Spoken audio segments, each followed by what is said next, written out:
এই চিকেনটি রান্না করার জন্য প্রথমে চিকেনটি ভালো করে ধুয়ে গোলমরিচ গুঁড়ো এবং লেবু দিতে হবে। তারপর বাটিতে টক দই ফাটিয়ে চিকেনের মধ্যে দিতে হবে। তারপর স্বাদমতো নুন দিয়ে ভালো করে মাখিয়ে নিতে হবে।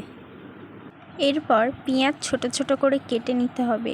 তারপর সামান্য কসুরি মেথি নিয়ে অল্প জল দিয়ে হাত দিয়ে গুলে নিতে হবে। এরপর কড়াতে তেল দিয়ে তেল গরম হয়ে যাওয়ার পর তেলের মধ্যে গোটা গরম মশলা আর কেটে রাখা পেঁয়াজ দিয়ে হালকা নাড়াচাড়া করতে হবে। তারপর লঙ্কা থেতো করে পেঁয়াজের মধ্যে দিয়ে দিতে হবে। এরপর নাড়াচাড়া করে পেঁয়াজ যখন হালকা লালচে হয়ে যাবে তখন টমেটোগুলোকে ছোট ছোট করে কেটে পেঁয়াজের মধ্যে দিতে হবে। টমেটোর কাঁচা গন্ধ কাটানোর জন্য সামান্য নুন দিয়ে নাড়াচাড়া করতে হবে। তারপর কিছুক্ষণ পর জলে ভেজানো কসুরি মেথিটা জল ঝরিয়ে দিয়ে নাড়াচাড়া করতে হবে।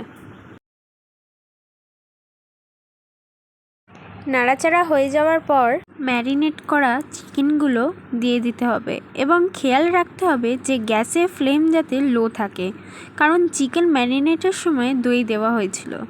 এরপর ভালো করে 2 মিনিট একটু কষতে হবে লো ফ্লেমে।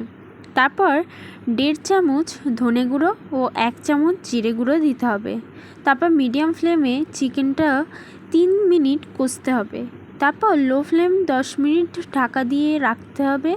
আর এরপর দেখবেন যে একটু জল না দিয়েও কতটা জল ছেড়েছে চিকেন থেকে।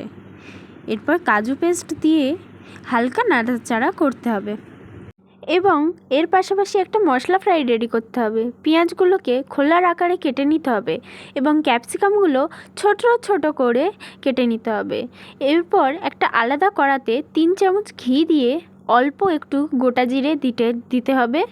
তারপর কেটে রাখা পেঁয়াজ এবং ক্যাপসিকামগুলো দিয়ে দিতে হবে। তারপর একটু পেঁয়াজগুলো ভেজে নিয়ে 2 চামচ মতো আদা রসুন বাটা দিতে হবে। যদিও আমরা এখানে আদা রসুন পেস্ট ব্যবহার করেছি, আপনারা চাইলে আদা রসুন বেটে ব্যবহার করলে আরও ভালো টেস্ট হতে পারে।